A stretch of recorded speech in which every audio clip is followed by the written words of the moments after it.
My grandpa, Jack Wolf, had 262 acres of beautiful land in the Appalachian Foothills. It was rolling land with streams, creeks, pines, hollows, and bottomland backed up to a river known as the Devil's Elbow. Grandpa Jack was a big 6'4", no-nonsense Marine who served in World War II. His family was from Germany, and he was none too happy about the Germans trying to take over the world. Grandma Esther Barnes, Fawn, was a Cherokee Indian whose family grew up in the area and had sold the land to Grandpa Jack on the promise he would never sell it or develop it. Grandpa Jack and Esther had 5 kids, 3 boys and 2 girls. Before he passed, he deeded each child 50 acres, and Grandma Esther would keep the home place on the remaining acreage running along the main road. She deeded some 1-acre lots for her grandkids to build houses. All 5 children married and built houses on their 50 acres, with some of their kids building on them also. All the family had livestock of some sort. Uncle Roger and Aunt Doris's property adjoined, so Uncle Jim and Roger were partners in the cattle business. All told, there were 18 of us first cousins. 10 of them still lived there, including my oldest cousin, Sally. She lived in Grandma's house and took care of her until she died. She was a spinster and never dated much, but she could handle a gun and a horse as good as any man. Her fiancé was blown up by an IED in Iraq. She had become bitter and very independent. So, we were called the Wolf Pack because there were so damn many of us. Many of the boys, including me, grew up hunting, fishing, and playing sports in school. Several joined the military, including me and my younger brother Max, who died when his Black Hawk was shot down in Iraq. I remember how Grandpa Jack never talked much about World War II until about a year before his death. My dad, Charles, Grandpa's second oldest, served 20 years as a Huey pilot and was in Vietnam. He refused to talk about Max because he felt responsible for encouraging him to be a helicopter pilot. When Grandpa Jack would open up about things, I was usually there to listen intently to any story he told. I was also close to my Grandma Esther's brother, Will, also known as Chief, who also talked about his service in Korea. By the way, my name is Chuck Wolf, and I'm an Army Ranger who served 2 tours in Afghanistan. I'm on my way home to experience a totally different kind of war. Many times, while growing up, Uncle Will would take me hunting on the land to the north of ours, on the other side of the river, where he and several family members lived. When we got a couple of miles from the river, he always seemed to be on alert. He would say, "Little Chuck, you gotta use all your senses when you are out here, and never go down Black Creek Valley." One time I asked why, and he said, "The elders say the Nun-Yunui, or evil spirit who hunt humans, used to live here." I got a little scared, but he said, "Don't worry, as long as you leave an offering. Besides, the hunting is always best here." I remember getting my first deer at age 13, and we left the organs, entrails, and the legs as an offering. I once asked Chief what the spirits looked like. He said that people who saw them didn't like to discuss it, but they came out at night and moved very fast. While I was away on my second tour in Afghanistan, several major events occurred. My uncle Will passed away. My cousin Tim went to prison for dealing drugs, and my little brother Max was killed in action when his helicopter was shot down in Iraq. There was also a big drought and a huge fire that started from a lightning strike that burned about half the land north of the river. Some of my Grandma Esther's family's homes were destroyed, and Chief had died from a heart attack while fighting the fire. All this hit me really hard, because Grandpa Jack passed not long after I graduated Ranger School, and Grandma Esther passed during my first deployment. When I had about 2 months left in my deployment, I decided to request the remainder of my leave and call the army quits. Hell, I had seen enough death and violence for one lifetime. So 2 months later, I was home, breathing that fresh mountain air. But at some point, I would need to drive up to Fort Bragg and finish out processing for my discharge. During the flight home, all I could think about was Max and my little boy, Jackie. My wife Jeannie and I had divorced because she couldn't handle being married to an Army Ranger.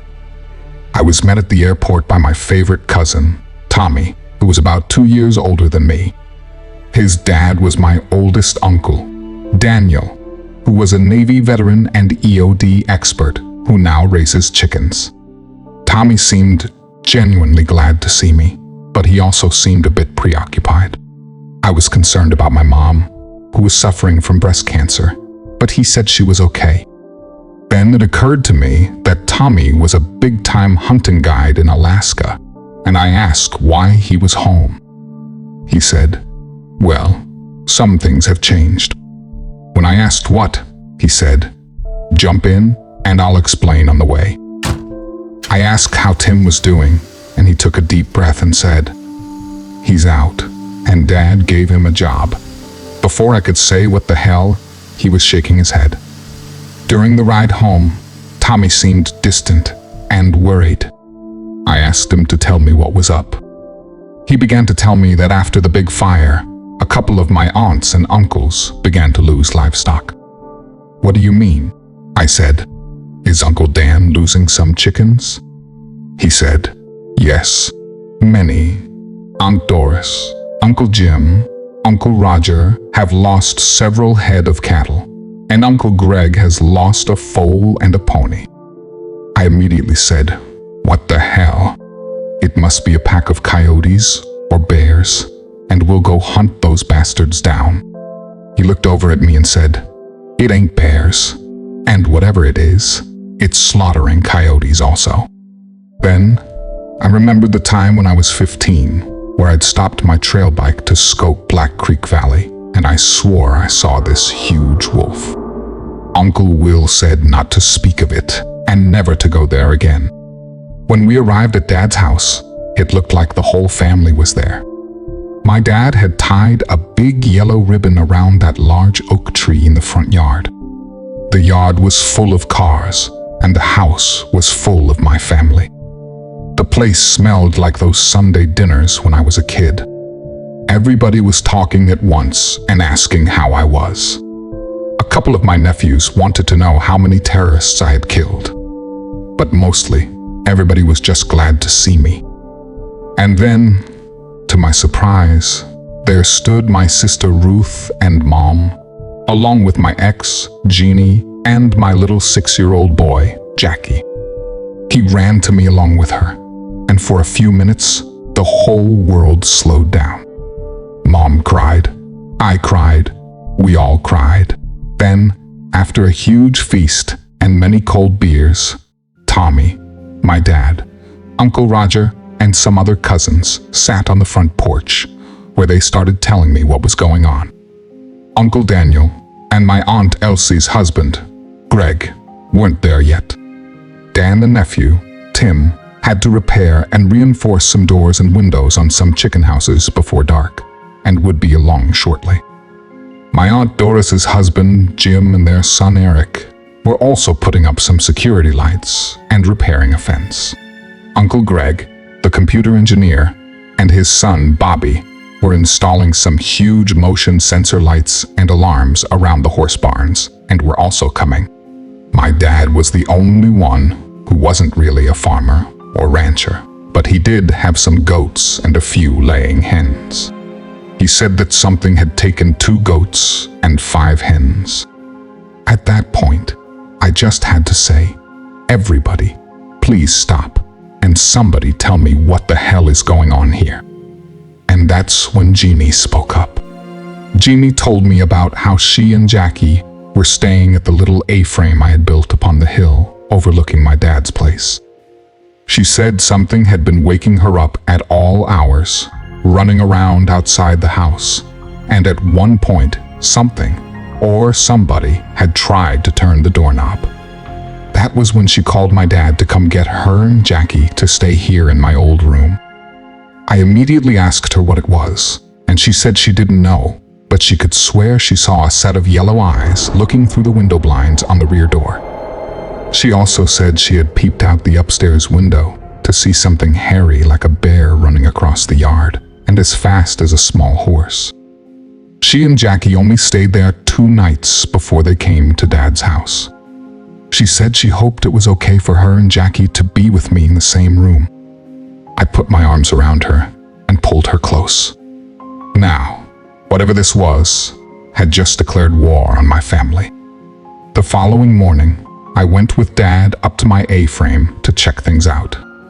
We found large canine tracks around my place and a well-worn trail leading all the way down to the creek, about 300 yards behind my house toward the back side of Dad's property.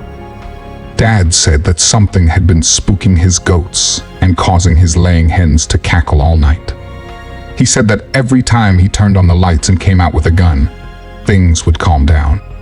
One time, he had even seen the bushes rustling and what he thought might be a panther running away. The strange thing was that he couldn't find any tracks around the barn or the coops, even though a goat and some chickens had went missing. Dad was retired from the construction business and had a big warehouse on his property full of leftover materials. We decided to replace my wooden doors with steel ones and put some security bars over the windows. And we put some booger lights front and rear. I called Tommy to come over and have a look at these tracks. I asked him if we had any wolves come into the area. He said there were no wolves south of West Virginia, but there had been reports of mountain lions making a comeback as far south as the Tennessee-Georgia line. I asked if he had seen any wolf tracks like this in Alaska. He said those tracks were large, even by Yukon standards. I asked what kind of damn wild dog could make a track the size of my hand. He hesitated and asked if I remembered Uncle Will talking about the nun Yunawi. I hesitated and said, "Yeah, but that's a legend." "Yeah, but remember what you saw," he said. "Wait a minute, I never told you about that," I said. "I know, but Chief did." I said, "Okay, tomorrow morning, you and I are going to visit our cousins on the other side of the Devil's Elbow." I got up early, and Jeannie was already up with breakfast made. I asked, what was the occasion? She simply replied, "Us. I thought you wanted to be a big city girl and couldn't handle being married to a soldier." She smiled and said, "You know, there are predators in the city also." I nodded and said we would talk more later and had to go. Tommy arrived, and we were off in his F-250 monster truck to visit Little Thunder, my Uncle Will's son. He got that name due to continually dragging the muffler off his dad's old truck on logging roads. After crossing the old covered bridge over the river, a lot of memories started coming back to me. It was as if nothing had changed in the 8 years since I had last been here. Then we rounded that long, winding curve by the cornfields, and it looked like a totally different place. Everything was scorched. No crops, and very few trees. Familiar houses were gone, and FEMA mobile homes sat where my grandma's people used to. They no longer had livestock. Not one pig or cow. Not even a chicken. As we rolled up in the yard of this one trailer, I knew we were at Toby Thunder's house because there were 2 old vehicles up on blocks. Before we could turn off the car or open the door, here came Toby out the door, barefoot with jeans and that old sleeveless denim jacket with all the feathers and beads. He ran out saying, "Osio Ozda Datsalihi. Hello, welcome cousins. We have to hurry. The elders are waiting on us." Before I could say, I didn't call anybody, Tommy was also saying, "How did you know we were coming?" He said, "The elders have been saying a great hunter and a great warrior will come. So, We began the bumpy ride up the old trail to the lodge. With no trees or vegetation to prevent erosion, the road was bumpy and washed out. It reminded me of some of the bombed-out shitholes over in the sandbox. When we finally made it to the top of the mountain, all that was standing was the old concrete block building that used to be the restrooms. They were using it as the lodge, with a porta potty outside. Toby led us into the entrance, and there sat the remaining 7 oldest of my grandma's people. The eldest was my mom's first cousin, Jake Barnes, nickname Standing Bear. He stood and loudly announced, "Welcome, great hunter and warrior. The fathers said you would come. Please sit." By now, Tommy and I are scratching our heads with an obvious what the fuck look on our faces. "Close the door, Little Thunder, and sit with us also," Jake said. Standing Bear was my Grandma Esther's first cousin from her youngest Uncle Ben. He began telling us that the Great Fire had destroyed many resources and game in our area, and now our animals, and even we, had become a food source for the Oolonga, Doglala, Long Dog, with knife teeth. And because the Kekle Kudle, Sasquatch, had also left, the wolves no longer feared anything. He said that we must make a plan to hunt them where they live, but first we must lure them into the open so we can attack them. We will need the wolf pack to fight these giant wolves, just as Big Jack and the Cree Men once did. You must go see the Old One, who knows them the best. Then Standing Bear stood and announced that it was time for the elders to lock themselves into chant and pray all night to the Great Spirits. He directed Toby to take us to meet our spirit guide. My mind was racing with disbelief. I noticed how Tommy sat there, nodding his head in agreement with everything. I started rattling off questions like, how big are they? How many are there? Do they hunt alone or in groups? Do they live in caves? And just how freaking big do they get? Tommy told me to chill out and we would get answers. Toby laughed and said his dad always said that Tommy was more Cherokee than him when it came to this Great Spirit stuff. Standing Bear had said, the Old One will tell you what to do. I'm thinking, what Old One?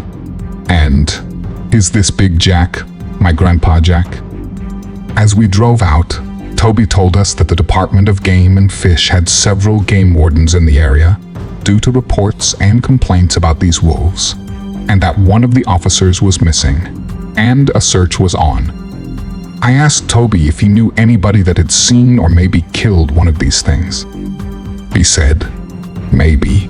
Turn left at the bottom of the trail. We're going to see Old White Feather.